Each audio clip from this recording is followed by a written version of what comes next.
नमस्कार दोस्तों। आज की कहानी है बेटी तो पराई होती है, एक इमोशनल कहानी। एक शहर में अनिल नाम का एक इंसान रहता था। अनिल एक कपड़े की दुकान पर काम करता था। उसकी बहुत साल पहले शादी हो गई थी। अनिल को हमेशा लड़का ही चाहिए था। लड़का ये वंश का कुलदीपक होता है, पिता का नाम रोशन करता है और बुढ़ापे का सहारा होता है। पर लड़की शादी करके चली जाती है। ऐसी सोच रखने वाला वह पड़ोसियों को भी यह बात बताता था। शादी के कुछ साल बाद उसे दो लड़के हुए। बड़े का नाम करण और छोटे का नाम किशन रखा। बाद में कुछ साल बाद उसकी पत्नी का निधन हो गया। उसके बाद उसी ने उन दोनों बेटों का ख्याल रखा। समय बीता और उनके दोनों बेटे बड़े हो गए और अब दोनों बेटे नौकरी कर रहे थे। दोनों की शादी भी हो गई। शादी होने के बाद भी सब एक साथ ही रहते थे। कुछ साल एक साथ खुशी में गए, लेकिन बाद में दोनों भाई एक दूसरे से झगड़ा करने लगे। दोनों बहूओं में छोटी छोटी बातों पर मतभेद होने लगा। यह देखकर अनिल को बहुत बुरा लगता था। अब दोनों ने अलग रहने का निर्णय लिया और वे अलग हो गए। फिर पिताजी का ख्याल कौन रखेगा, ऐसा सवाल निर्माण हुआ। दोनों बेटे एक एक महीना संभालेंगे, ऐसा तय किया। अनिल एक बेटे के साथ 1 महीने के लिए रहने लगा, फिर दूसरे बेटे के पास 1 महीना, ऐसा उसका बंटवारा हुआ। पर जैसे जैसे वक्त बीतता गया, वैसे वैसे बहुओं और बेटों में अनिल को लेकर झगड़ा होने लगा।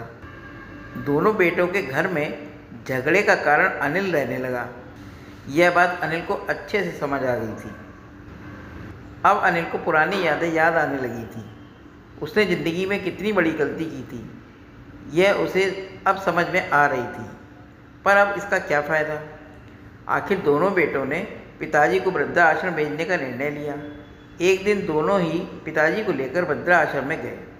वहां जाने पर सभी औपचारिकता पूरी करके पिताजी को मिलकर वह दोनों अपने अपने घर वापस चले आए। बेटों के घर जाने के बाद अनिल बहुत रोने लगा।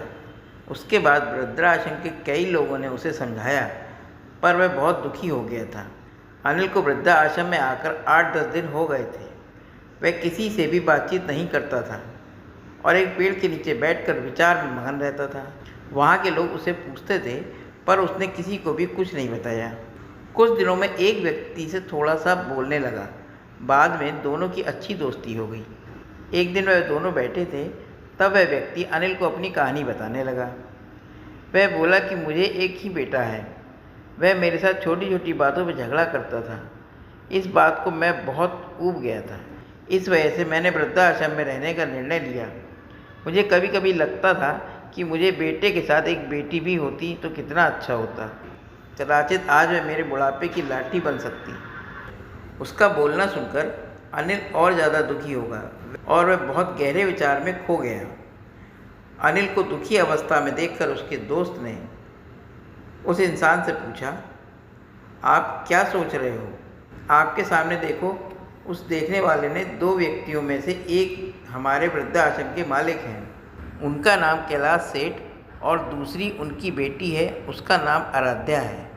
वृद्धाश्रम का सारा काम उनकी बेटी संभालती है। कैलाश सेठ इनको एकमात्र बेटी थी।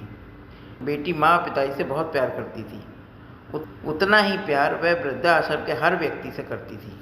अनिल सिर्फ उसकी तरफ देखते ही रह गया। उसका मन और भी ज़्यादा दुखी होने लगा।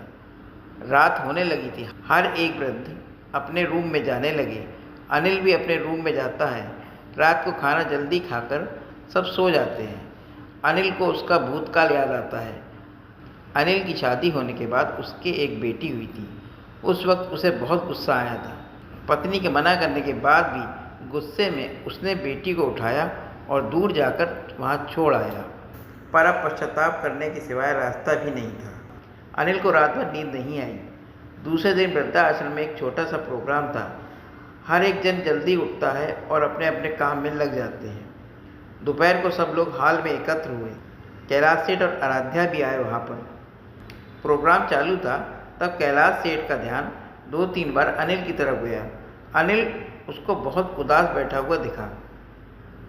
उसको लगता है कि शायद इसकी तबीयत अच्छी नहीं होगी। प्रोग्राम ख़त्म होने के बाद वह अनिल से बात करने के लिए उसके पास जाते हैं। वह अनिल को दुखी होने का कारण पूछते हैं। तभी अनिल बहुत रोने लगता है और थोड़ी ही देर बाद वह अपनी पूरी कहानी उनको बताता है कि मुझे भी पहले एक बेटी हुई थी, पर मुझे बेटी नहीं चाहिए, इसलिए मैं गुस्से में आकर उसे छोड़ आया। आज जब मैंने आपको अपनी बेटी के साथ देखा तो तभी मुझे समझ आया कि बेटी कितना प्यार करती है। मेरी बेटी भी मेरे साथ होती तो मुझे यहाँ वृद्धाश्रम में नहीं रहना पड़ता।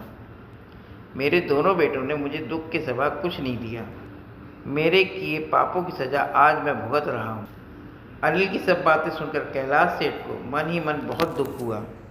दुखी होकर वह अनिल को बोलता है कि यह मेरी बेटी नहीं है, मुझे यह नदी के किनारे मिली थी।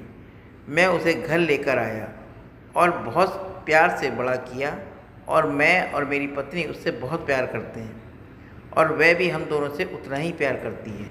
पूरी कहानी सुनने के बाद अनिल बोलता है कि मैंने मेरी बेटी को नदी के किनारे मंदिर के पास छोड़ा था। यह सुनकर कैलाश सेठ को गुस्सा आया और वह वहाँ से निकलने वाले थे। तभी उसी वक्त वह अनिल को पूछता है, आपकी बेटी का बर्थ मार्क वगैरह आप बता सकते हो क्या? अनिल ने तुरंत जवाब दिया, हाँ बता सकता हूँ। उसके बाएं हाथ पर और पैर पर एक उंगली ज़्यादा थी। यह जवाब सुनकर कैलाश सेठ को विश्वास होता है कि आराध्या उसी की बेटी है। यह सुनकर कैलाश सेठ वहाँ से चला जाता है।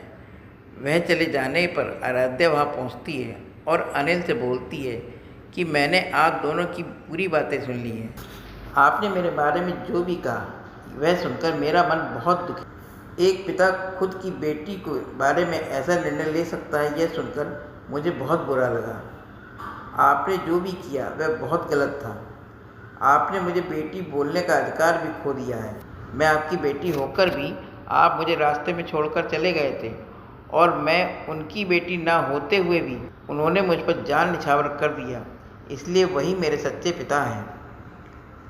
आप इस वृद्धाश्रम में रह सकते हैं, पर आज आपने उनके सामने जो बोला है वह फिर किसी के सामने मत बोलिएगा, क्योंकि आज तक मैंने उनको इतना दुखी कभी नहीं देखा।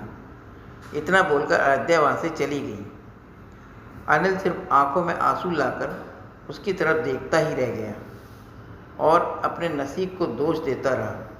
दूसरे दिन सुबह किसी को भी ना बताए हुए अनिल वृद्धाश्रम छोड़कर चला गया। दोस्तों, ये कहानी कैसी लगी कमेंट करिएगा। अगर ये कहानी अच्छी लगी हो तो मेरे चैनल को लाइक करें, सब्सक्राइब करें और शेयर करें। धन्यवाद दोस्तों।